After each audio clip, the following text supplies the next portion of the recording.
Hello and welcome in to the most accurate podcast here at 4 for 4 Fantasy. I once again am your host, Matt Okada. Hello again. And I am here once again after many weeks apart with John Paulson. Back for week 3, John. Uh we've had 2 weeks, so we are in, 0-2 stages some places, 2-0 stages. How are you feeling headed into week 3 of the season? I'm feeling pretty good. It's good to see you, Matt. This is the normal Friday lineup. It's going to be me and Matt again on Fridays. I think there's one Friday where I am traveling again, but otherwise I will be here every Friday with Matt to discuss everything going on that week. There's quite a bit going on already. Last week I was at the Packer game with my son against the Commanders and was traveling on Friday, so I appreciate you and Addison holding down the fort. Hope the show went well. I didn't watch it, but hearing good things and ready to discuss some week 3. Yeah, it did go well, although I'm not sure it went as well as the Packers season is going. My goodness, do they look good. Congratulations. Yes, thank you. The defense is nasty, very nasty. The Jaden Reed injury is definitely a setback, but I'm hoping that there's enough depth in the receiving core to kind of get him through the next couple months. They do have quite a few. Like Malik Heath made like the catch of the game, and he's their wide receiver 5 or 6. So I think they have enough depth to hopefully get by. All right, we may get to them a bit later in the show, but before we do that, brief summary of last night. TNF 31-21 win for the Bills. The offense for the Dolphins continued to look not great at best, somewhere between bad and not great. The Bills, though, are just chugging through everybody. James Cook looks amazing. Dalton Kincaid scored again. Do you have any major takeaways here? Like, I think the biggest takeaway might be how high do you rank James Cook rest of season? But otherwise, it's kind of what we expected to a degree.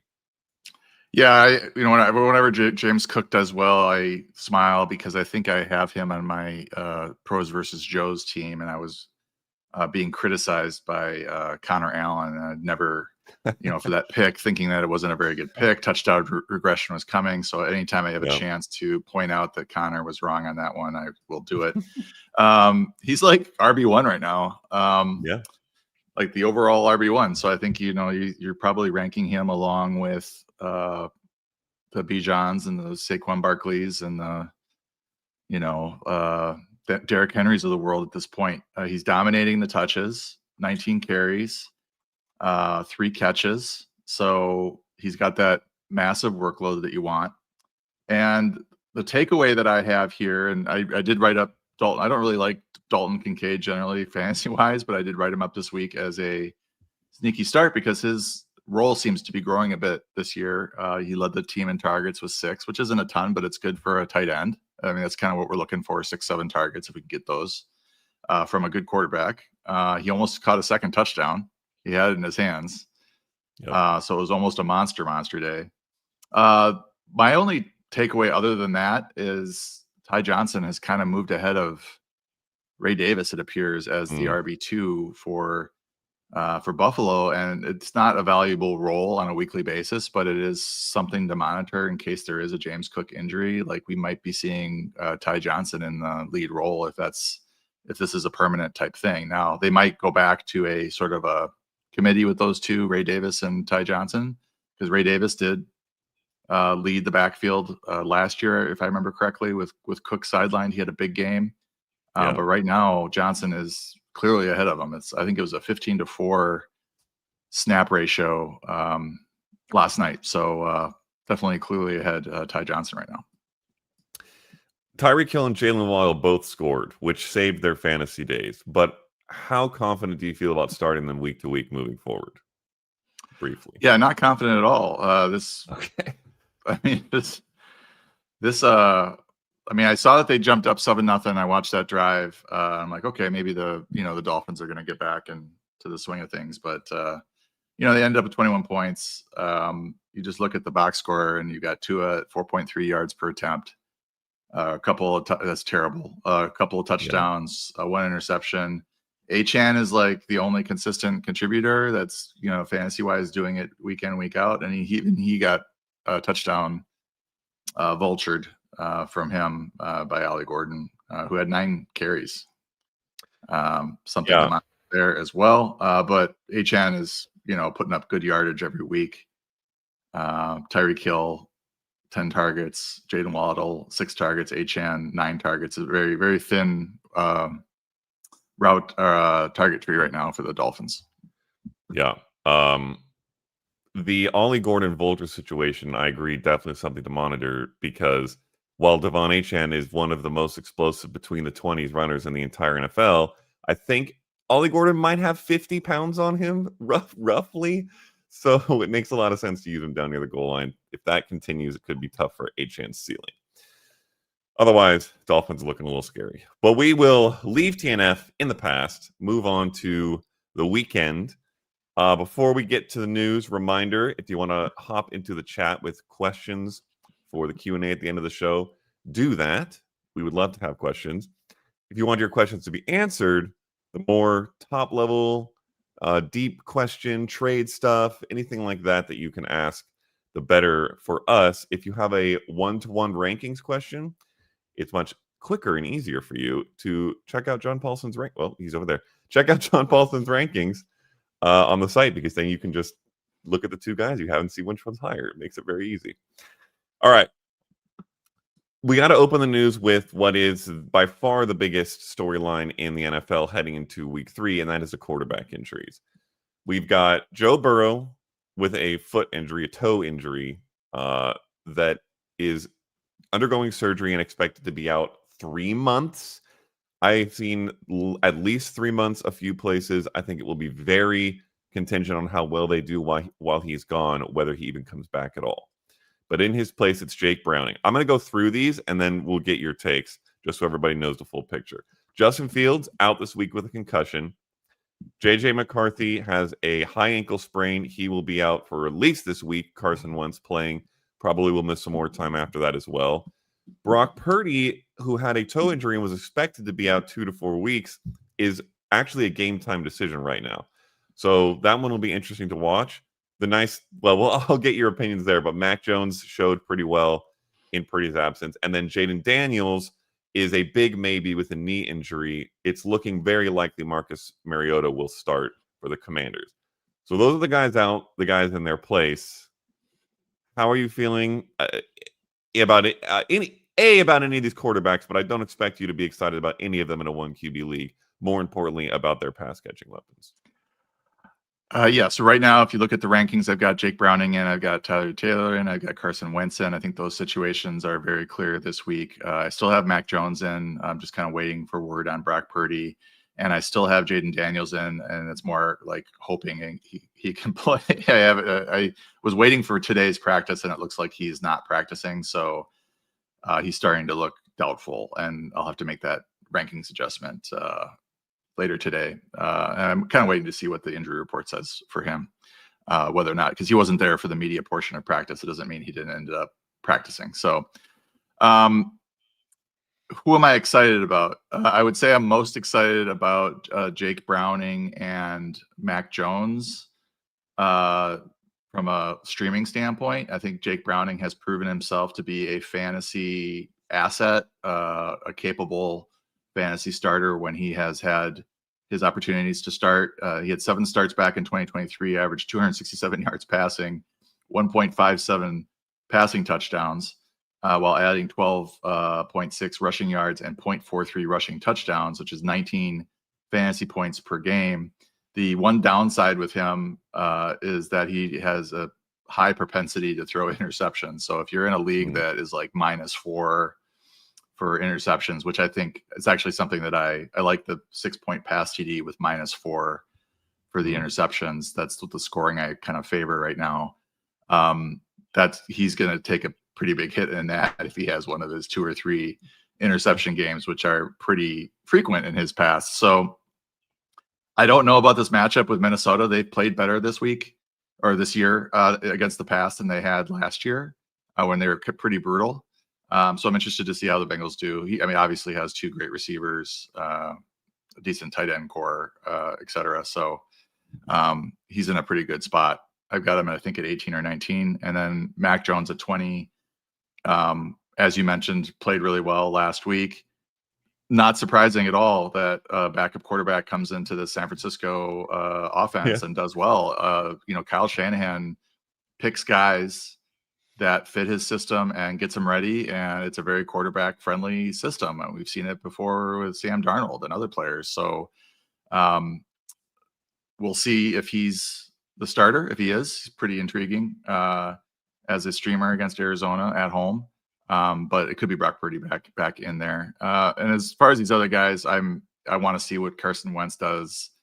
Tyrod Taylor has always been pretty solid, but this Jets offense has been Jekyll and Hyde the first 2 weeks. Mm-hmm. And I think he might not be bad for Garrett Wilson, because Tyrod Taylor has been pretty good at throwing the ball. Doesn't have the rushing upside that Fields does, so I don't know that he's a real big fantasy asset, but he might not be bad for Garrett Wilson. And then Marcus Mariota has been competent as well, and he's shown some competency in Washington especially. So I don't think it's a huge problem for the Washington receivers if Jaden Daniels has to sit. It's obviously not, Marcus Mariota does not have the rushing upside that Jaden Daniels does. So I don't know that he's going to be much of a streamer once he gets into the projections. Is there any wide receiver in this group that most people are starting every week that you are scared about or sitting with any of these backups, or pretty much just status quo? I think with San Francisco, it's pretty much status quo. I mean, we saw Jones throw a touchdown to Jennings. Washington, I would think you're still going to start Debo and McLaurin. They didn't take a huge hit in the projections. I think Justin Jefferson you got to start him. Wentz he knows, he's smart enough. He's been around the league enough to throw it to Justin Jefferson. I think Garrett Wilson probably gets a slight passing bump with Tyrod Taylor. And then I think both of the Cincy receivers are pretty safe with Browning at quarterback. Okay. So I think that answers good to know. Yeah, it's encouraging, I think, for people who might have freaked out a bit seeing all these backups come in, but hopefully we still get a good product on Sunday. Jordan Mason, first of all, Aaron Jones to IR with a hamstring injury. In the wake of that, Kevin O'Connell has said he has confidence in Jordan Mason as a potential bell cow. Obviously, there was a lot of people who liked Jordan Mason coming into the year, even with Aaron Jones healthy. He has looked quite good with Aaron Jones taking snaps. Rest of season, or at least for the next month, you are how excited about Jordan Mason? Well, this is why we drafted him. We drafted him because he was talented he was productive and talented in San Francisco. 18.3 carries for 95 yards, 0.43 touchdowns, adding about a catch and a half for 12 yards as a receiver in the 7 healthy games that he filled in for CMC in San Francisco. He was the fantasy RB9 at the end of that run. He got injured in I think the 8th start, so I didn't count that. It's a good matchup against the Bengals, who are traditionally pretty bad on defense. We were drafting Jordan Mason because he was brought in to be the RB1B or RB1A. We weren't sure in the offseason with the way that Kevin O'Connell was talking. He ended up with 15 carries in that first game, week 1 already, and that was with Jones healthy. So yeah, I think he can be 18 to 22 carries. Just sort of depends on game script whether or not they're able to hand it off and how productive he's being, and in terms of yards per carry and just being able to move the chains. And because I think they would want to, with JJ McCarthy out, kind of go to run heavy, sprinkle in some passes, but try to control the line of scrimmage with Jordan Mason and his offensive line. In that stretch to start the season, filling in for CMC, 128 attempts in 7 games, 18 per game. So we know he can be a bell cow. There's a stretch for KOC to say.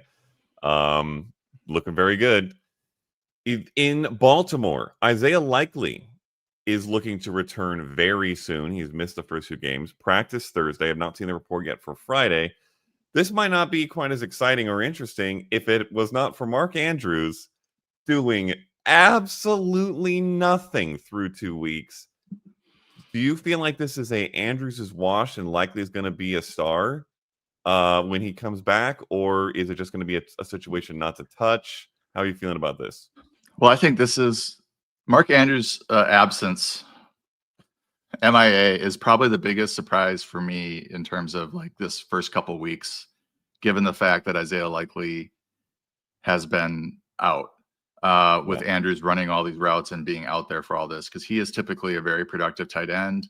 I don't think that Andrews is necessarily washed, because tight ends tend to age really well even into their mid 30s, and he's not even that old yet. So I'm just kind of flabbergasted by the lack of involvement for him. I mean, part of it might be the continued emergence of Zay Flowers, who's been excellent, 7 catches in the first 2 games. It might be the fact that Lamar Jackson has DeAndre Hopkins, who comes in for about half the snaps, and when he comes in, he's getting targets and being productive. And then they're obviously a run-heavy team when Derrick Henry is rolling. Now, he was really rolling in week 1, wasn't rolling so well in week 2. And we'll see how the Lions game goes. The Lions are traditionally a pass funnel team, so if Henry is struggling early, we might see some Andrews get going. I don't know. I am bullish on Zay Flowers this week and all his overs, because he's been so productive and so involved. The question is about Isaiah Likely. Yes, I think he has a chance. I think they talked about it in the preseason, John Harbaugh, wanting to challenge him to be an all-pro or to be a pro bowler, and that maybe they see him as that sort of next step for him.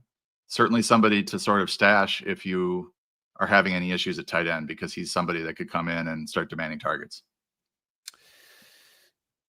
Must be rostered in every league, pretty much, heading into this week. Aaron Rodgers wants to involve Jaylen Warren more in the passing game. Now, this is Mike Tomlin saying this, so who knows who can be trusted more there. But he has gotten a little bit more involved. He had a really nice catch and run last week. More importantly, Caleb Johnson has been the rookie running backs in general have been disappointing, but Caleb Johnson has been disappeared more than Mark Andrews, and then made some horrible plays that would lead to just about anybody getting benched. Kenneth Gainwell has been outplaying him in touches and production. But if Jaylen Warren's playing this well and potentially getting more involved in the passing game, and Caleb Johnson's not doing anything, how high does Jaylen Warren potentially get for you moving forward?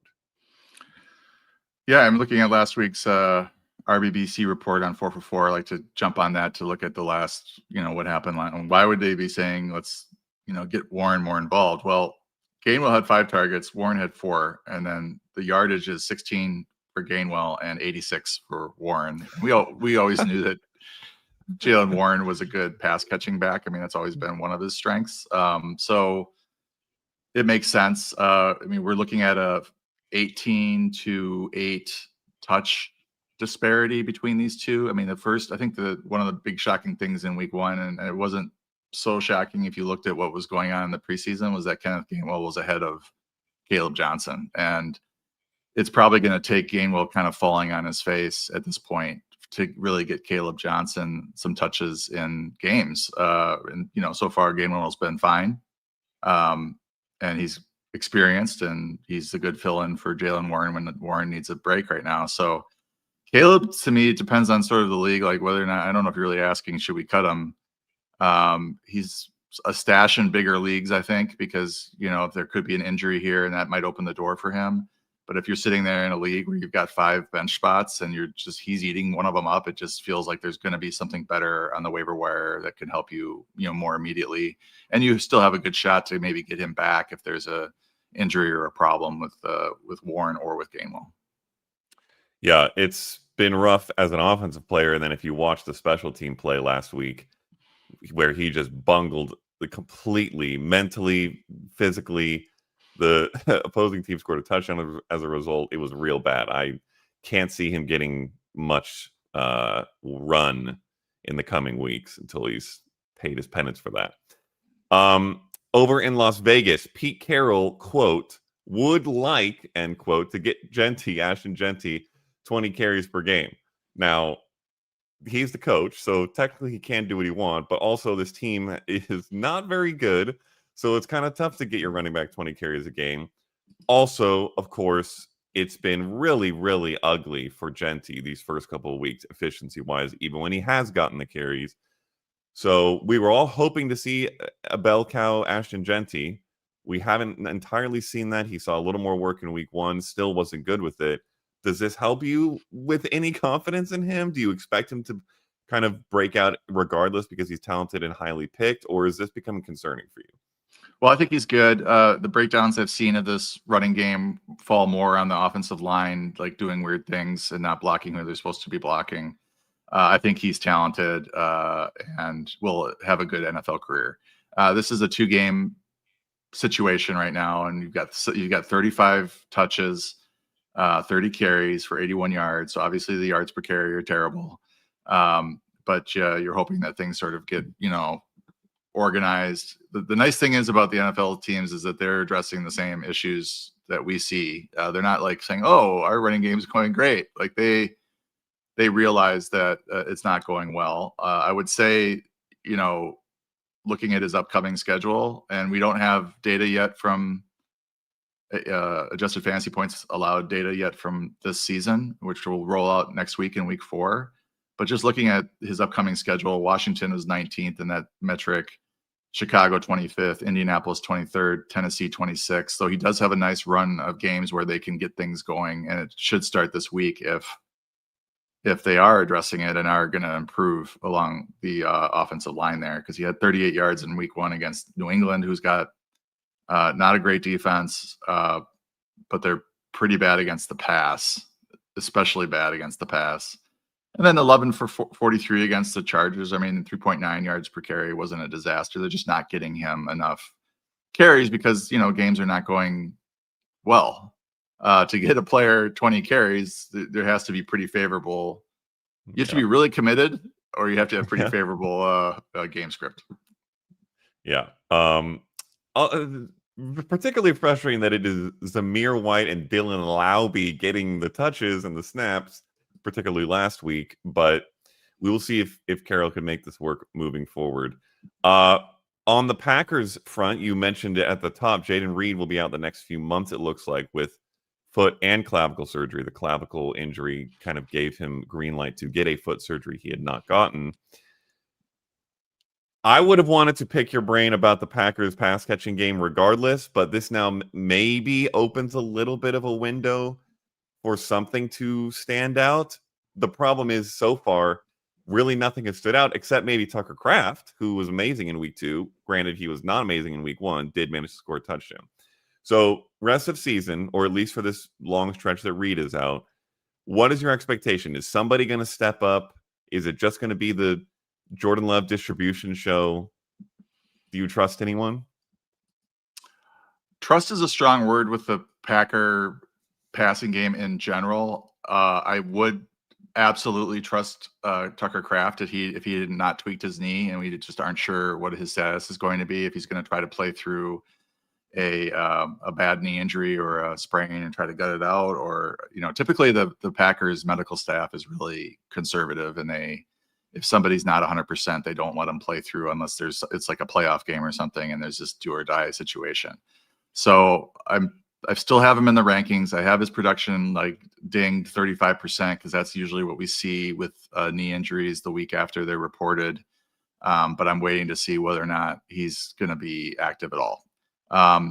If he's out, then I think Luke Musgrave is a live streamer. Like he's going to be ranked in the TE2 ranks pretty, I don't know how high, but he's going to be involved because Jaden Reed's out. And Matthew Golden really hasn't gotten going yet. He only had the 2 targets last week, playing a lot of snaps, got 2 carries against the Commanders. So it's been a lot of Dontavian Wicks with 6 targets. He looked good, did the 4 for 44, joined that club, getting pretty much open at will along the sidelines. His drops seem to be behind him. I hope that continues, knock on wood. And I think Romeo Doubs, 5 targets with a touchdown. He's a great option for Jordan Love around the red zone, especially if they don't have their tight ends or don't have a play run for the tight ends. They've got him on a slant. He's really good in contested catches, even though he's not the greatest route runner. 3 for 28 and a touchdown. So right now, with Golden kind of being worked in or just not happening, I've got Dobbs ranked highest, Dontavian Wicks next, and then Golden third amongst that group. But I'm just sort of waiting to see Golden have that breakout game and waiting to see that production before I really am going to recommend anybody start him. But if Kraft is out, Musgrave is going to be interesting. He did have 2 for 32 against the Commanders, and he was drafted ahead of Kraft, although I think we now understand that Kraft is better. Musgrave has been dealing with injuries his entire career so far and is healthy now and does have some upside there. Like it. And I think it has to be coming for Golden at some point. He has been separating. It's just kind of odd that he's not been getting targeted. So yeah, a situation to monitor. Last little bit of, before we get to just this week injury news, is Chris Godwin looks like a real possibility to return next week, week 4. There was some initial belief that he might be out much longer than this, but then obviously they kept him off IR to allow this to be possible. It looks like he could very likely be back. Segue into the injury segment. Emeka Egbuka practiced today, but he did not practice yesterday. He had a hip and groin situation. The main question here is, let's assume Egbuka is healthy once Godwin is back in week 4. Obviously, you're playing Egbuka this week if he's active. If not, you're not. When Chris Godwin returns, how much does that affect Egbuka? How much does Egbuka affect Godwin? What's your breakdown on these two? I think your Evans is probably Evans, regardless. Yeah, Godwin was, if I remember correctly, like the fantasy wide receiver 2 overall when he went down last year. He had moved back into the slot for a majority of his snaps and was just crushing it there. Sadly got injured. It's been kind of a long road to recovery for him to get back to where he might play and is practicing.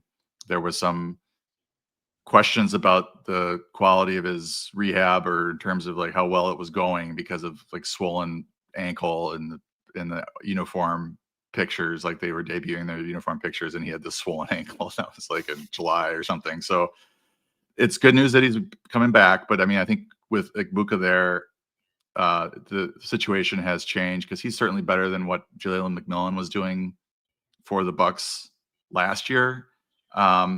But you could still have a situation where Godwin is not like one of the top 5 fantasy receivers, but is still a fantasy starter. Evans is a fantasy starter and Egbuka is a fantasy starter. And it's sort of a better situation than the Packers, but not completely dissimilar in that you're going to have some quiet games from one of the 3, but the other 2 are probably going to do well because the offense has been pretty productive. Baker Mayfield continues to play well and they don't have a whole lot else. Cade Otton is not like a target earner at tight end. They are throwing the ball to their backs, but it's not like it's a Darren Sproles situation where they're going to get 90 catches or something like that. So they are going to need to use their receivers on a weekly basis. We just might see a quiet game here and there from one of the 3. I do worry that Godwin, if they do move him back outside, that his per route production is going to dip because he's not dominating the slot like he did last year. Yeah. Also helps in comparison to the Packers situation that this team throws the ball a little bit more. So you have a little more chance to support multiple decent receivers.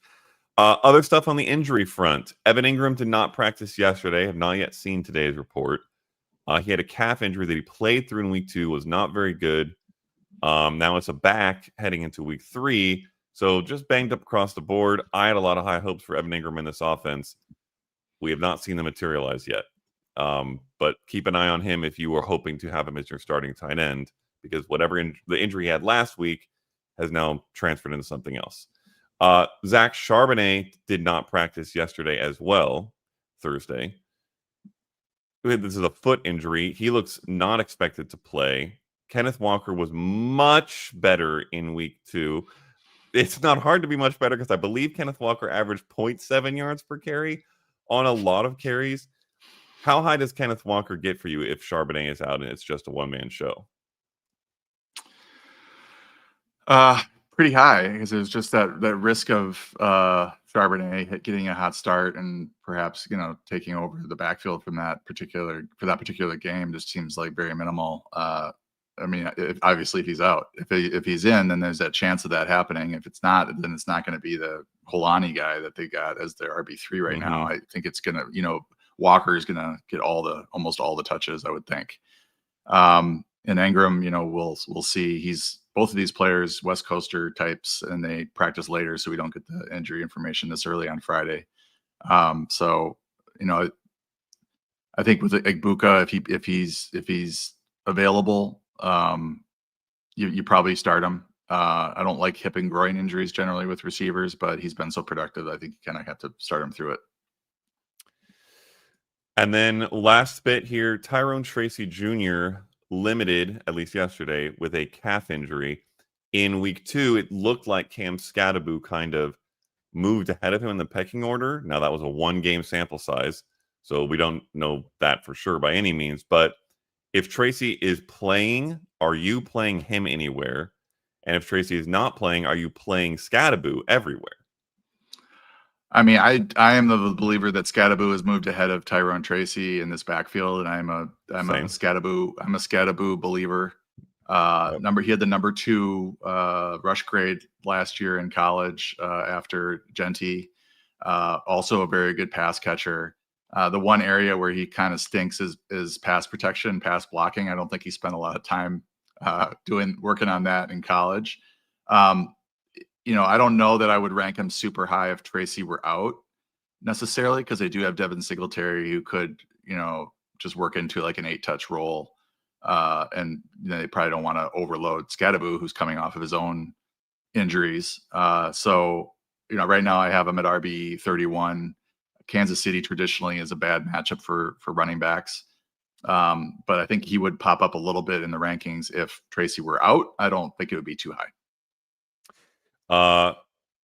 Special breaking news before we get to the matchup. Jaden Daniels is out. It will be Marcus Mariota on Sunday. So not great for Commanders fans. We will see how it works out for the pass catchers there. Obviously not great for Jaden Daniels managers either. Before we get into the matchups, you had something you wanted to talk about with Bleacher Nation. Yeah, Bleacher Nation Fantasy. You can check my Twitter feed or my Blue Sky feed for the link and the promo, but they're running a 100% match up to $1,000 with a minimum deposit of $250. You have to play through it once, and this is like an old school deposit bonus. Will very likely be the best one they offer this year.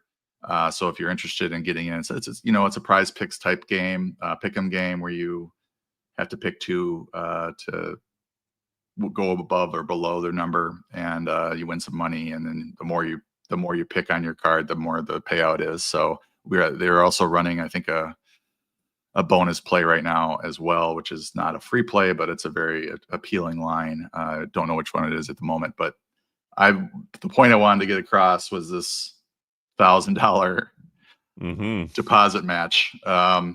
If you like these types of games and want to really build up that bankroll for the season, this is a great way to do it. Big. All right. Game of the week. It is probably one of the easiest game of the week picks of the year. Lions against the Ravens on Monday Night Football. The over-under is 53.5, which I think is 4 points higher than any other over-under on the week. I mean, is there anybody notable we're not starting is really the main question here. Obviously, the Lions had the similarly to the Jets, the Jekyll and Hyde week 1, week 2 is backwards. But do you trust everybody here? I think the biggest question, I think you're obviously starting Lamar. You're obviously starting Derrick Henry. You're obviously starting Zay Flowers. You're probably starting Laporta. You're definitely starting Amon-Ra. You're maybe could bench Jameson Williams. You don't have to. You could probably start him. He's kind of a wide receiver 3 for me this week. I think the questions start with Jared Goff. This is typically a defense that is a pass funnel. the Baltimore Ravens. They typically do a good job against the run. If that's the case, then the Lions will have to throw more than they maybe would like. But they also could just recognize that their best chance to score points is to throw the ball like early and often, and that could work in Jared Goff's favor. I typically say start Goff at home, start him in his good, favorable road matchups, and I'm not sure this qualifies. It might, because they're a pass funnel, the Ravens. I have to start him in one game, one league because I have Jaden Daniels, who is out. So I will have to start Goff in that league, but I've got him at QB 15 right now. Okay. It's just sort of a fringe QB1, certainly has QB1 upside if things go well. And then I think, you get after that, you're like looking at Mark Andrews. I think you're looking to start somebody else if you can. DeAndre Hopkins has been productive in his snaps, but you can't count on him catching a touchdown every time he's playing 40% of the snaps or whatever it is. So I think that covers pretty much everybody that you consider starting. Obviously, the running backs for Detroit, you're starting Gibbs, and I think David Montgomery is somebody that might be sitting on the bench this week. If you are a Derrick Henry manager that was ruined by his terrible week 2, note that he has never posted single-digit fantasy points in consecutive games with the Ravens. So he will be very unlikely to dud again in week 3. Get him out there. And just on the Lions front, they played the Packers in week 1. I think it's looking very possible that that's the best defense in the league. And then they played the Bears in week 2, who it's a little harder to judge because the Lions shellacked them so bad. So is it the Lions or is it the Bears? But it certainly seems like the Bears are on the lower end in terms of defensive capability. So maybe this will be a good test to kind of get to know who the Lions really are with John Morton post Ben Johnson. Fade of the week, not as easy to choose. I went with Packers-Browns here. Not that I don't want to watch the Packers, who look like Super Bowl contenders, but they're very good on defense. And this looks to be a low-scoring kind of defensive battle. Josh Jacobs is a must-start if he's healthy. He's been a little bit banged up, but should be playing. Is there anybody else that you like, really? Across Tucker Kraft, we talked about earlier, you feel very good about. Outside of that, anybody that you're confident in? Yeah, prior to the knee injury, I had Kraft at tight end 1 this week, just because of the Jaden Reed injury and I think that you can't put the genie back in the bottle at this point. If you're Matt LaFleur, you got to feature him like the Chiefs featured Travis Kelce for all those years. There's no reason not to. He's that talented.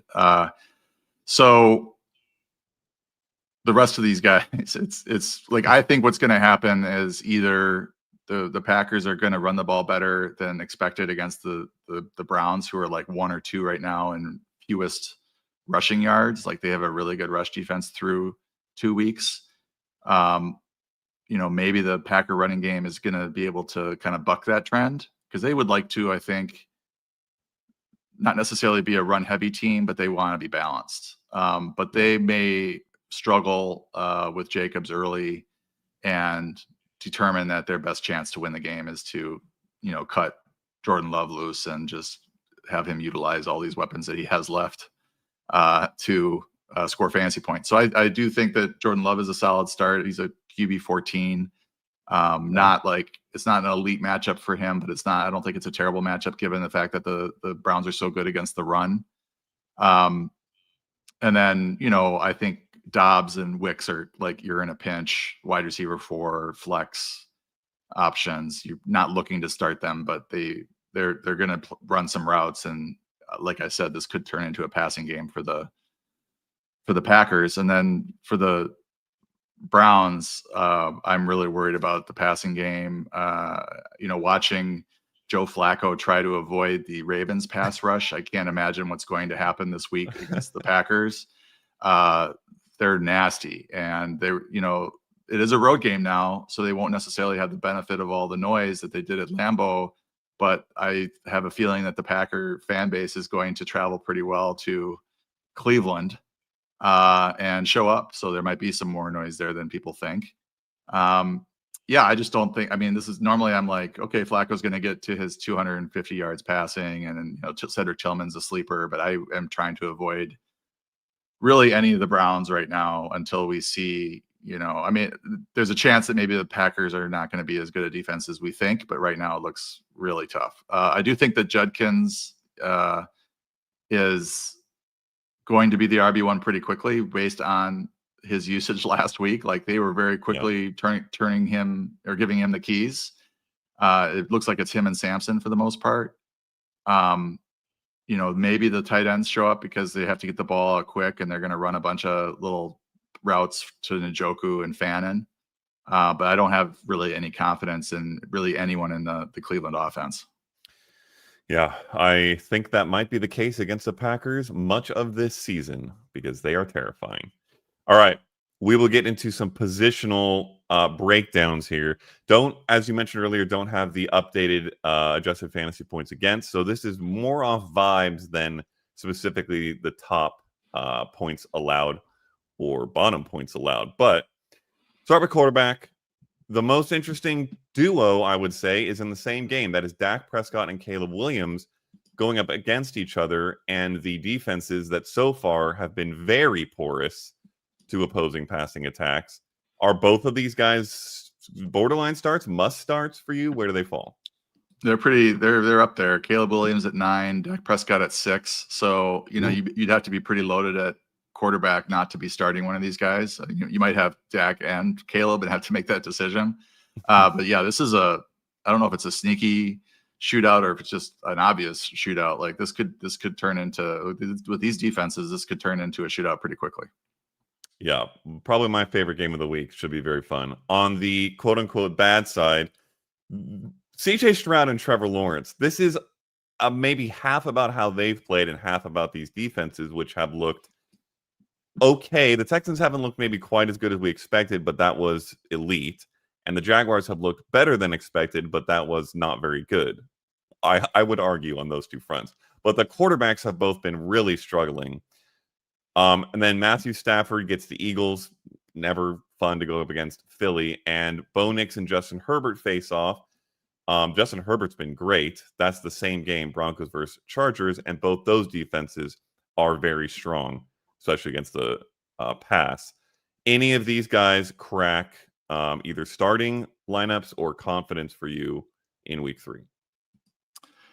Yeah, just looking at, I just pulled up the raw fantasy points allowed to quarterbacks, and just to put a button on the Bears, Dallas Cowboys, they are 1 and 2 in quarterback fantasy points allowed. You love Jacksonville sort of middle of the pack at 19.0. Houston is kind of bottom third. I don't know, mediocre, like down to 16.8. So they've been a little bit more stingy.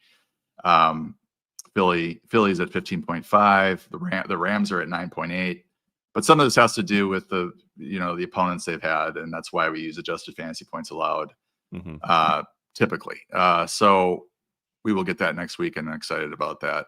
Then you mentioned Bo Nix and Justin Herbert. I think Herbert's playing at such a level. I've got him at 8. I feel pretty confident. Daniel Jones did put up a big number against Denver. I think they have a good defense, but it's not like super elite right now. And I think Nix is also startable. I have him at 13. Stroud and Trevor Lawrence are more like, I got Stroud at 21 and Lawrence at 17. And that's just sort of an indictment more on their overall play. Like not so even so much this year, but last year as well. Stroud just hasn't been able to recapture the rookie season magic. Even though if you look at Jacksonville last year, they were last in the league in adjusted fantasy points allowed to the quarterback position. Yeah.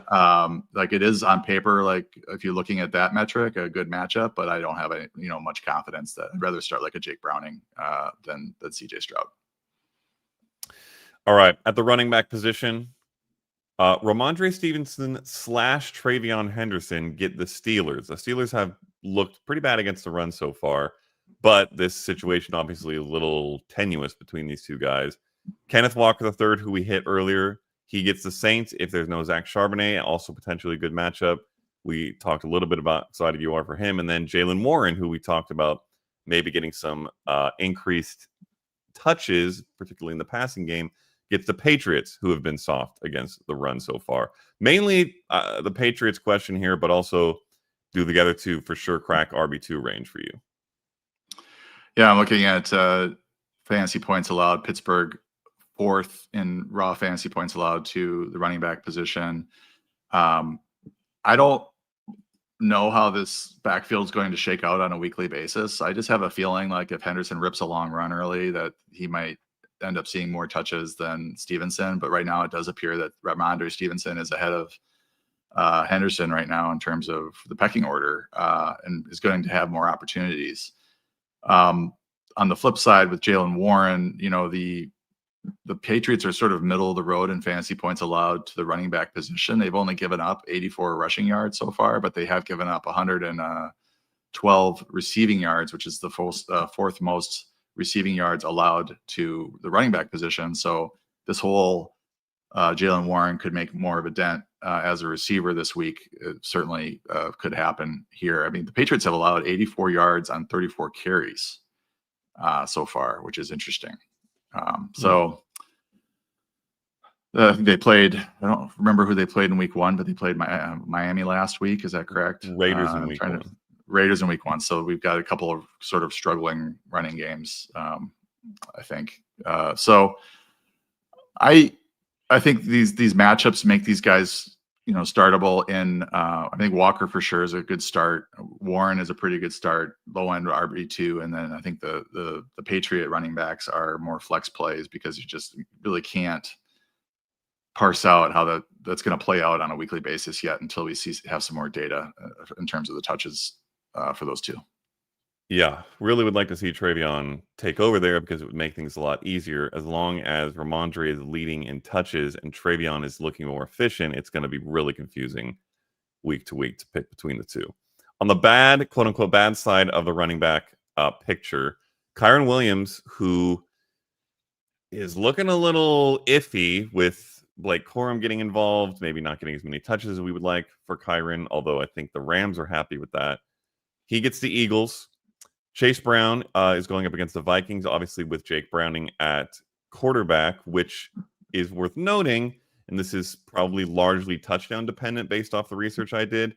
But Joe Mixon was actually scored more fantasy points per game with Jake Browning than with Joe Burrow back in 2023. So something to note there, not necessarily the end of the world for him. Breece Hall up against the Buccaneers, who has looked pretty decent so far. And then the Jaguars duo, Etienne and Bashal Tutin, get the Texans. I'm curious what your breakdown is there, particularly with Bashal Tutin kind of breaking out last week. Any strong feelings about the rest of these guys as well? Tutin has been wearing a no contact jersey, so I'm interested to see if he plays and then how much he plays. I feel pretty good about Travis Etienne right now as the lead back there, even if Tutin's available. Against Houston, middle of the pack rush defense right now. Chase Brown still getting almost every single touch for the Bengals. I'm fine starting him. It's not the greatest matchup, but the Vikings are middle of the pack right now in fantasy points allowed, raw fantasy points allowed to the position. Kyron Williams, I have at RB 22 or 23, which is extremely low for him. But it's a combination of a really bad matchup and now more of a timeshare with Blake Corum. So we'll see how that shakes out as well, because he's been, reliably a mid to low end RB1 every week because of just his outstanding workload and propensity to score touchdowns. But this is a rough week with Philly. Breece Hall, looked awesome in week 1.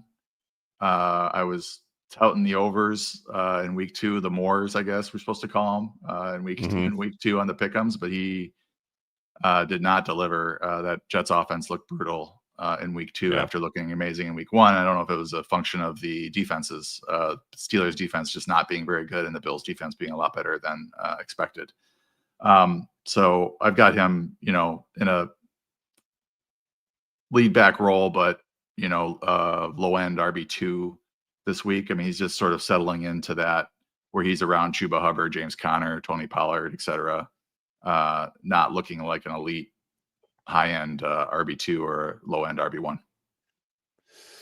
Worth noting on Kyron Williams, these last couple of years, he's been very, very, very good for fantasy based entirely on volume and touchdowns. He had an incredibly high volume and he scored a ton of touchdowns because he was very often used down in the 10 zone, red zone near the goal line. If Blake Corum's getting goal line carries, which he did last week and took the touchdown, and by the way, was an incredible touchdown scorer in college, so checks out. And he's not, Kyron, that is not getting 20 plus touches a game. The drop off there can be really big. So it's like John puts him down at very fringe of RB2 range this week in a tough matchup. That could continue to fall. Just something to keep an eye on. If he has a good game, it might be worth trying to trade out of him. We will see what happens there. On the wide receiver front, the Jets with Garrett Wilson and Tyrod Taylor at quarterback now get the Buccaneers. You talked about that. Bucs have been a pass funnel in years past. The Rams receivers, the Eagles receivers get the Rams. Now, the Rams have been kind of tough. This is primarily here because I'm curious how you feel about these guys because of the Eagles passing game so far, or lack thereof. And then we hit on the Cowboys and Bears on the quarterback side. Obviously, that trickles down to their wide receivers. So I'm curious who you would start out of the Dallas and Chicago wideouts. Yeah, I'm kind of gravitating to the, I think the Garrett Wilson against the Bucs is a good play. And so I'm looking at that Philly versus Rams matchup, and the Rams have so far yielded the lowest fantasy points to running backs. They've been like 169 yards rushing, but they've only given up 17 passing yards to opposing running backs so far, and no touchdowns. So they're the lowest. So I don't know if this is a situation where they're going to be able to bottle up Barkley, or if Barkley's just going to be Saquon Barkley and his talent and their running game, like just trump whatever's going on with the Rams. I am officially enough concerned about the Philly receivers that I've got AJ Brown about 5 or 6 spots out of the wide receiver 1 range where he has typically been. Devonta Smith was dealing with a back injury last week, so I've got him at wide receiver 34 because it looks like Dallas Goedert's back. If we're getting less than 200 yards passing out of Jalen Hurts, it's just not like enough to go around to like support all these players as fantasy assets. And then they've also got Saquon Barkley more involved as a receiver this year, which is eating into available targets for the receivers and for Goddard for that matter. But Goddard had a really strong week 1. After talking about it in the offseason where he thought he was going to be much more involved this season. So it does appear that that's going to be the case. That hurts the receivers. So you're getting into a weekly decision with some of these guys where you're not necessarily going to start AJ Brown every week. It's going to depend on some other things. Like I'd rather start Rome Odunze this week.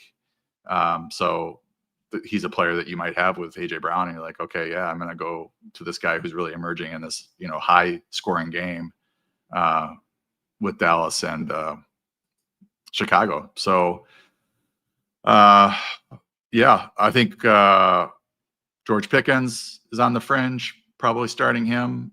Obviously you're starting CeeDee Lamb. You're probably starting Odunze. You can keep starting DJ Moore. I think he might have a breakout game here as defenses sort of shift over to Odunze. But yeah, that's the Bears Cowboys game is definitely one we want to target. Yeah. On the bad side, I've got 3 teams for you with somewhat confusing wide receiver situations, either based off performance or target share, and all of whom are facing relatively tough secondaries, at least based on talent and what they've shown in some of the first couple games. Chargers trio against the Broncos has been very balanced through 2 weeks, so that's kind of annoying for people who drafted Lamb McConkey really high, but obviously great for people who picked the other 2 low. Broncos wide receivers in that same game against the Chargers, we saw a huge changing of the guard in week 2 between Courtland Sutton and Troy Franklin. But is that permanent or a fluke? And then the Jaguars wideouts have been struggling. We obviously expected a ton from Brian Thomas Jr. A lot of people expected a lot from Travis Hunter. It has not looked good there, and they get the Texans. Brian Thomas Jr., I would expect likely to get Derek Stingley. So how do you break those three situations down? Well, I would still probably start Brian Thomas. I'd have to be really loaded at receiver. He was so good last year, and you just sort of expect these things to kind of work themselves out. Stingley is a tough corner, and there's probably going to be a shadow situation there. Travis Hunter just hasn't played enough snaps for me to be really confident. He's been hovering around 60%, and then he is getting targeted when he's out there. He's got, I think, 14 total targets in 2 games. So that part's good, but just no big plays, no touchdowns yet. So I'm sort of, he's not in the Matthew Golden pile yet where he's not getting targeted, but he's not producing on the targets that he's got, like producing big yardage or anything like that. So starting to get worried about him. I think with Thomas, like he's got the built-in rapport with Trevor Lawrence. They have not looked good together yet. I feel like that will get itself straightened out here soon. It may not be this week. It might be another week of poor production due to the matchup. And then you're looking at the Chargers-Broncos game. Lad McConkey, I said it like jokingly, but it was a concern, a bit of a concern, is that Keenan Allen might eat into his short yardage targets because Keenan Allen's still good. Yeah. So you would think that McConkey's like role would be safe in that offense, but they did add Keenan. Quentin Johnston just brings something different, deep ball stuff, and he's actually catching the ball now. And they've obviously got Trey Harris there as well. But I think you're still starting Lad McConkey, and I do wonder, he's going to be in the slot against Jaquan McMillan, who's playing well this year so far. I don't know that Surtain will move into the slot much. He only has run 10% of his coverage snaps in the slot. So it could be Surtain on Johnston, which like one of these guys is going to do like nothing. But Surtain I think Surtain actually struggled last week, if I remember correctly. Yes. So interested to see what happens there. But I think Johnston and Allen are certainly flex startable, and you just kind of hope for the best because they have been really productive so far. Yeah, I would point people to how well Keenan Allen played last year. I think everybody was completely out on him. And in fairness, the NFL was out on him for several months, just letting him sit in free agency before the Chargers went out and gotten him. So I don't necessarily blame everybody for thinking that because the NFL was telling us that. But from what we've seen, he's still very good. An incredible route runner, dangerous near the red zone because of that. Yeah, tough for McConkey there, but he is also very talented, so should see that work out. Lastly, on the tight end front, first of all, Tucker Kraft news a bit. He is not practicing today. There were some questions asked about IR. LaFleur said he does not believe it will be needed, but it does not sound very positive, at least for this week. So if you have Tucker Kraft, if you're really excited about starting him as your guy, make sure you have a backup option because it is not looking particularly good there. Elsewhere, on the good front for the tight ends, Kyle Pitts gets the Panthers. Pitts has been kind of decent. We'll all try not to get too high hopes because Kyle Pitts is very good at dashing them, but he's looked pretty good. TJ Hawkinson, who has not looked very good, gets the Bengals. It will be curious to see how much Carson Wentz makes a difference there versus J.J. McCarthy.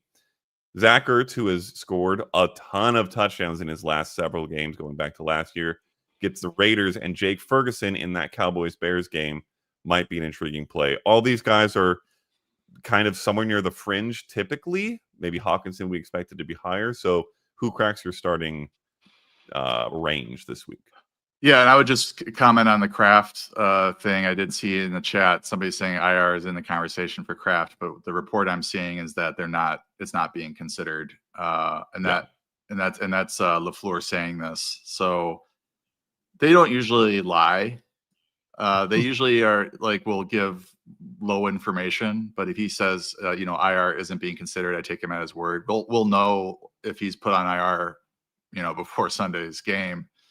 They could still do that, but they're saying we'll give him to game time. That doesn't sound like somebody that's going to miss 4 games. That sounds like somebody that He's probably not going to play this week, but he could be back next week. Is what I'm hearing. And if you're not considering IR, then you are thinking that he's going to play either at least within 3 weeks or 4 weeks, I think is what that is telling me. And I would say Luke Musgrave is if you're depending on your situation at tight end, you may not be anybody better. Like if you're like, oh, who are these guys on the waiver wire? Pick up Luke Musgrave. He can do it. Pitts, I think if you think about his season so far, he was semi-involved in week 1. Then Drake London went down late in the game, and they were throwing a lot, and he had made some plays late in that game. I don't think that he did a whole lot last week, if I remember correctly. Nobody really did in the passing game for Atlanta. That game was more of a 22-6. Pitts. He was 4 for 37 on 5 targets. 4 for 37, yeah. So he led the team in targets along with Bijan Robinson. That's a good sign. I'm not looking to start Kyle Pitts. I think he's sort of matchup dependent, especially with Darnell Mooney back. That is a concern for his pecking order placement there for the Falcons. Hockenson, we'll see. He has not been what he was prior in his career, but this is only 2 weeks in. What happened? And we have a new quarterback in there, so they could use him. They've got Thielen and Naylor right now, kind of eating into his targets. Ertz, I think, is a pretty good start, even with Marcus Mariota at quarterback. And then I think Ferguson's quite a good start. He's got the second most targets amongst tight ends right now. So with 12 targets last week. So I think this, especially the shootout that we might see with the Bears, he's a good start. Incidentally, I took a gander at Carson Wentz's target rate to the various positions back in his starter era. One of the highest target rates to tight ends. Obviously, you have to take everything with context. He had Zach Ertz in his prime. That plays a large part of that. But just something to note. We'll see how it plays out. On the bad side, we hit on Evan Ingram and the injury. If he's healthy, he gets the Chargers, who just as a secondary, as a pass rush, their defense looks very, very strong. Admittedly helped a bit by Geno Smith playing awfully last week, but still looked pretty good. And Ingram has not been good so far. And then Travis Kelce gets the Giants. He's been okay, but not super great. I'm curious, obviously, assuming health for Ingram, does he crack starting lineups? And is Travis Kelce still in there for you as well? Ingram, no. I want to see him healthy and productive here before I'm really going to recommend him to start him. He's got to kind of establish himself in the offense and prove that he can be out there. As for Kelce, the Giants are sort of middle of the pack in fantasy points allowed right now. They were the ones that gave up the 12 targets to Jake Ferguson last week. So with all the injuries along the Kansas City wide receiver room, I think Kelce is a pretty solid start. He saw the 6 targets last week, 4 for 61. I know he's frustrated with his own, and that's against a pretty good defense in the Eagles. I know he's frustrated with his own play, I think. Father time catches up with us all. But except I think Derrick Henry. Yeah, except Derrick Henry. Well, yeah, except it'll catch up to him too eventually. True. But I think given the state of the Chiefs' offense and passing game, that he's still a pretty quality start. The tight end position has gotten pretty weird pretty fast. Where you've got you got Ferguson at 8. I got Ertz at 7. Juwan Johnson at 9. Juwan Johnson has the most targets amongst tight ends. Yep. I still have Hunter Henry here at 10, even though he had a bad week 2 against a very shaky Steelers defense. I think he sort of reemerges. And you got Harold Fannin ahead of David Njoku. So it's gotten weird fast. And if you have one of these big name guys like McBride, Bowers, Kelce, Tucker Kraft, Warren, Laporta, count yourself lucky, because these guys are going to need to be in the lineup every week. Kind of underrated crazy that Tyler Warren has become one of those names as fast as he has. One of the best starts in tight end rookie history. So if you got him, congrats, especially in Dynasty. All right, let's get some Q&A. We'll try to be fairly quick on these. because we're already over an hour, but lots of good questions. So we will hammer through the best ones. Bearded Juju asks, would you pull the trigger on trading JSN, who has been amazing, for Ladd McConkey and Rashee Rice? Ooh, that's tough. I don't know if I This is would. really hard. I don't Oh know if I boy, would. I don't think so either. That's Because right just now too you much are risk. right now you have the best player in the trade with JSN. He's Yep. and we do now have some concerns with Ladd's target share with Keenan, and then Rashee Rice should come back and do really well. It could turn out to backfire, but I think I would hold on to JSN, and I would maybe see if the guy's still interested in a couple weeks when Rice is that much closer to being back in the fold. Yeah, I think that's exactly the right strategy. It's really tough to figure out, but when it is, I prefer to have the best player in the trade. Brendan Severs says, will the Eagles, Devontae Smith and AJ Brown return on their draft stock later this season? They've bounced back from slow starts before, but Eagles seem to be leaning even more on the run. We talked about this a bit. I mean, Philly has thrown 235 passing yards total, not average, total. There are 11 teams who have averaged more. They're not going to be this low all year. That doesn't necessarily guarantee, though, that the receivers will be better. John, rest of season, where do you have these guys falling? Yeah, I mean, the big concern here is just like the pass attempts.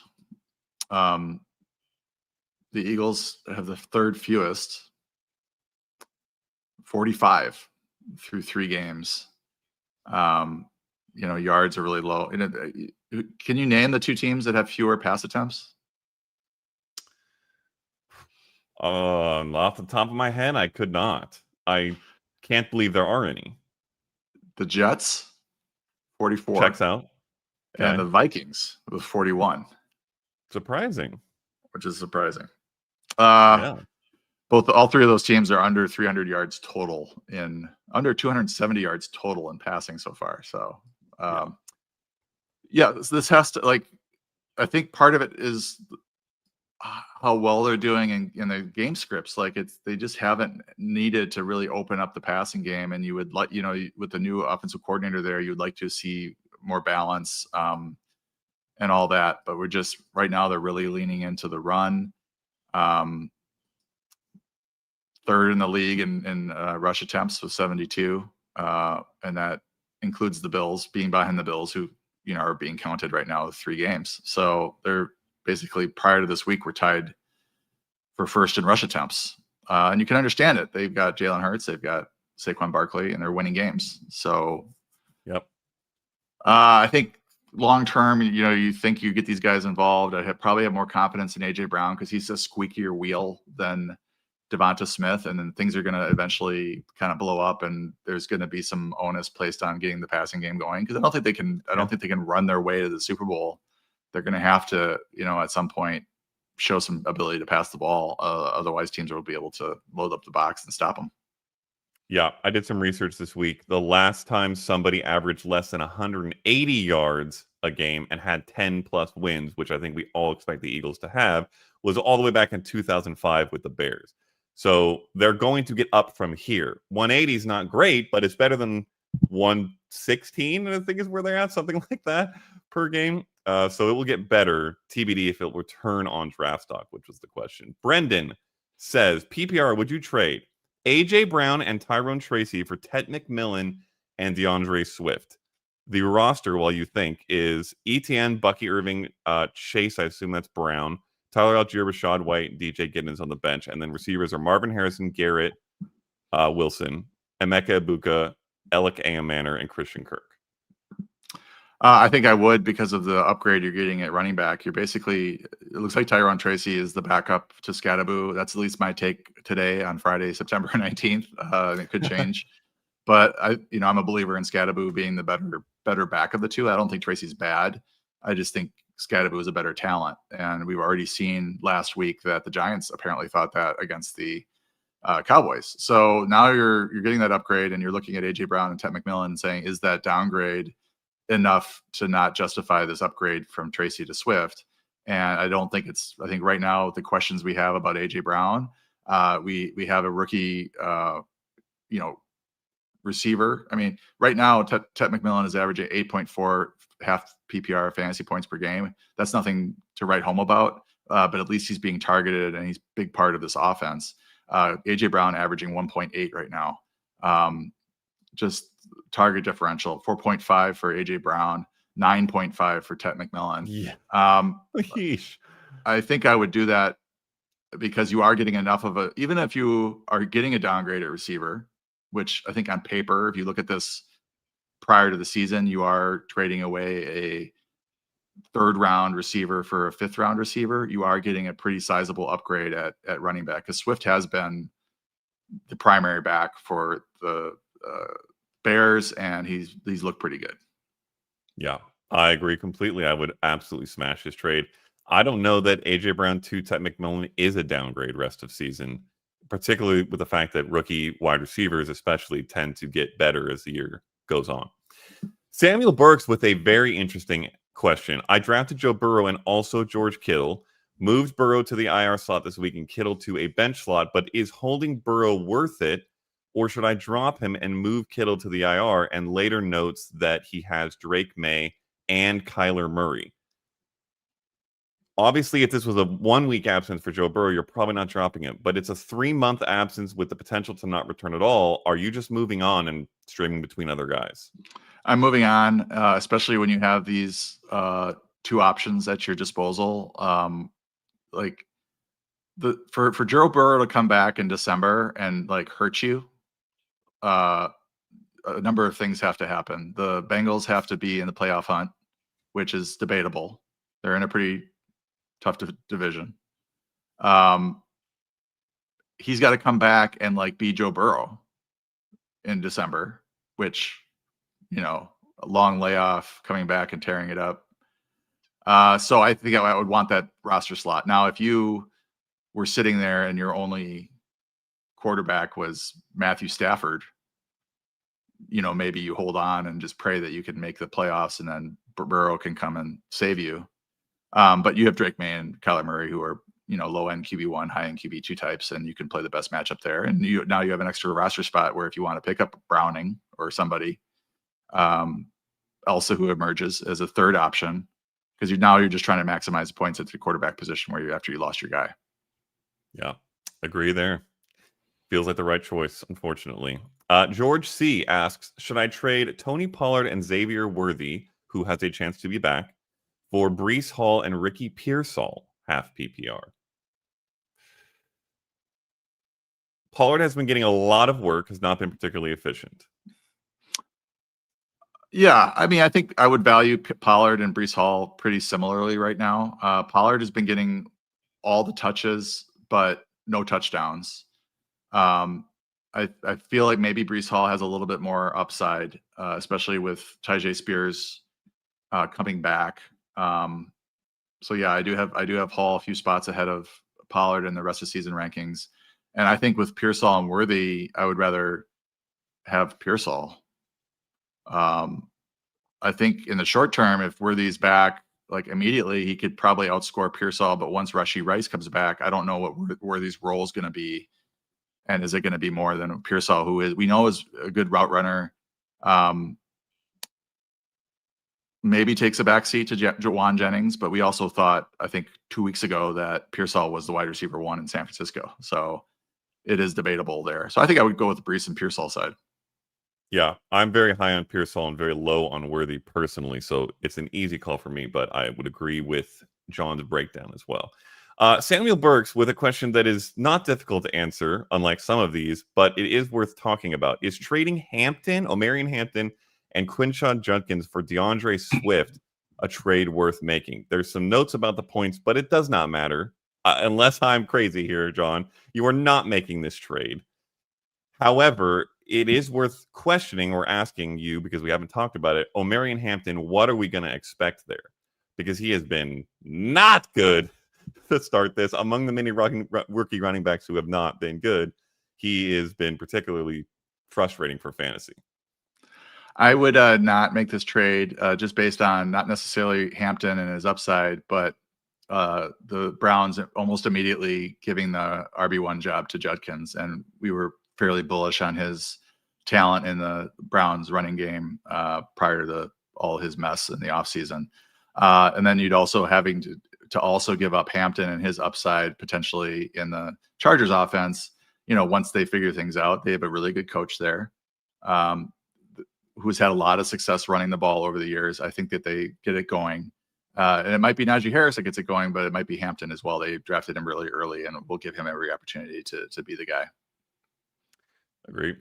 Carlos Rodriguez asks, I have a trade offer that would have me giving Chase Brown for Javonte Williams and Jacoby Myers. Thoughts?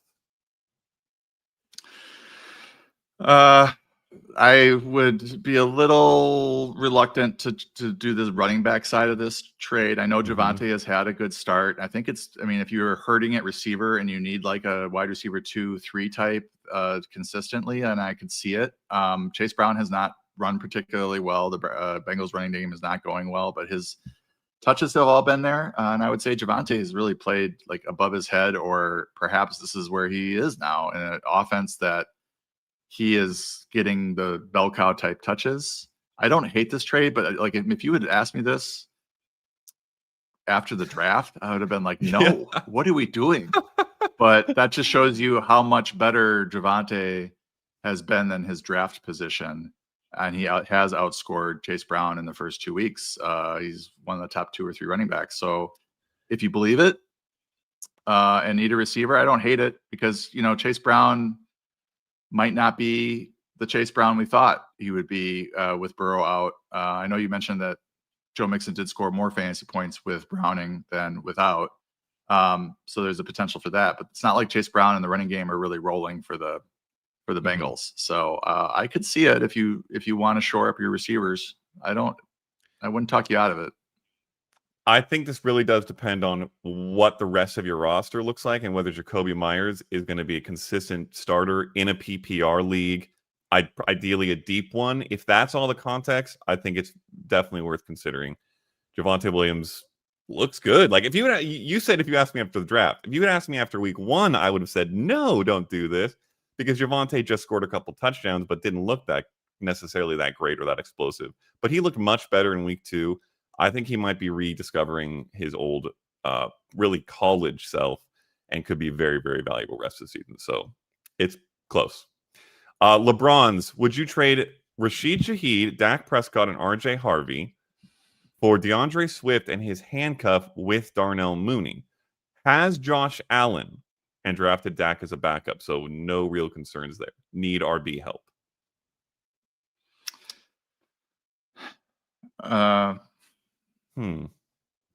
You are selling RJ Harvey pretty low here. Yeah. It's worth noting among the rookie running backs who have struggled, his has been more of a volume thing. J.K. Dobbins has been getting a lot of work, but he has been very good and very efficient when he has touched the ball. So I would expect him to get more work over the course of the year. However, DeAndre Swift is probably better. Still. Yeah, I mean, could you do a Dak for Swift straight up? But this guy who's getting Dak is probably trying to get himself a stoke in the fire upside at running back with Harvey, and he probably thinks that Shaheed is a upgrade over Mooney at this point. So I don't know. I would probably, if you just are fine getting rid of moving Dak, I would probably try to hold on to Harvey and just trade Dak straight up for a running back. Yeah, I would agree with that. Largely, this feels kind of washy, but also just worth noting, Dak might have an unbelievable week this week. John has him at 6. I think he could easily finish higher than that, which means his price, his selling price may go way up. So you may want to hold if you can and then sell after that. Last 1 or 2 questions. Karoush Sarai says, trade Chase Brown and Ibuka for Bucky Irving and Wan'Dale Robinson. The other players there are Kyron, Tyreek, Odunze, Marvin Harrison Jr., and Keenan Allen. Not bad. I mean, you are getting, I think, an upgrade. I think draft-wise, we probably were drafting Bucky Irving and Chase Brown near each other, but I think the first 2 weeks have indicated that Bucky is ahead of Chase Brown in terms of value. This is a pretty sizable like draft downgrade from Ibuka to Wandale, who probably wasn't even drafted in your league, or maybe was drafted right at the end of the draft, but he's played really well.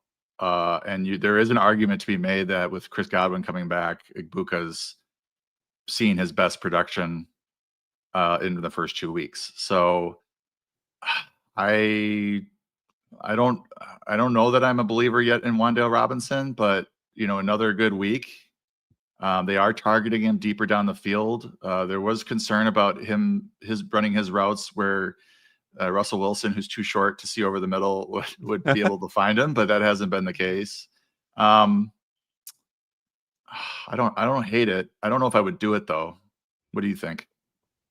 I am the resident Wandale Robinson truther. I have been essentially since he was drafted. And he had I think we can agree he had the quietest 140 target season in NFL history last year. I don't know that anybody outside the fantasy weirdos know that, because he was averaging 4.5 air yards per attempt, which is horrendous. But that is no longer the case. Russell Wilson is chucking the ball to him downfield. I expect Jackson Dart will replace Russell Wilson at some point this year. I think he will also be good and keep Wandale Robinson good. With all that in mind, this is still very, very close for me, because I do believe in Ibuka's talent, but I do also think that the return of Godwin is going to hurt. Even if it doesn't hurt a ton, there's no way it's going to help. It's going to hurt. His targets are going to come down. He might see less routes out of the slot. I think he's probably played his best. And also, a lot of his production has come off of touchdowns. Those can tend to regress. I think he'll still be good. I think he's very talented. But I think you're selling a little bit high in Ibuka. You're getting the better running back, and you're getting a receiver that I really believe in Wandale Robinson. So I would do it by a hair, but I don't think it's a snap decision. We will call this the last question of the show, John. We kind of hit on it briefly, but this is a very specific question, so I want your predictive week answer. Not really. How long do you think Matthew Golden will take to be a factor is the question. We kind of hit on it in just he hasn't been, and it's weird. If you're putting a marker on it, if you're at an expectation, what are you aiming for here for Green Bay? Well, if he had like a really like so-so preseason, and like we didn't get many positive reports out of camp, then I would say he's a project and it's going to take some time to get him going. But we were hearing nothing but universal acclaim for Matthew Golden out of camp. So to me, this is more like offensive scheme. Matt LaFleur, perhaps against the Commanders, wanted to feature Kraft. Matthew Golden like kind of flukily only gets 2 targets. He didn't do much in week 1 either. I think it's going to be sooner rather than later, but I'm still at that point where I want to see it before I'm really going to recommend we start him. Like, I think he's an interesting like DFS play, but in a regular 12-team redraft, I have a tough time starting anyone that got 2 targets the previous week. It's just not enough volume right now. So my expectation is that they get him going and that he's pretty good based on what we heard, and the production increases pretty quickly, but it might not be this week. It might be next week. Might be the week after. Yeah. Worth noting, he gets the Browns this week. After that, he gets the Cowboys, who we've talked about being an unbelievable matchup for the passing attack. And then comes an early week 5 bye, which isn't ideal for fantasy, but it is the kind of thing that you might expect could jumpstart the slow rookie start and give him a chance to kind of they take stock of what's going on. They say, wait a minute, this guy's getting wide open. We need to work him into our game plan better. Use the bye to do that and come out the other side with him being very good. So I think it'll be sooner rather than later. I'd go next 3 weeks, something like that. All right. We will close the show there. Great stuff. Tons of questions. Thanks, everybody, for being here. John, any last things to note for the listeners and viewers where they should find stuff, AMAs to show up for, etc.? Yeah, we got a Sneaky Starts was up this week, and I do have a AMA today in the Discord. I think it's at 2 p.m. Pacific, but you can check the time on that. Get in the Discord if you're not, and then you'll be able to see these things. All right. We will sign off. Good luck to everybody in week 3. Adios.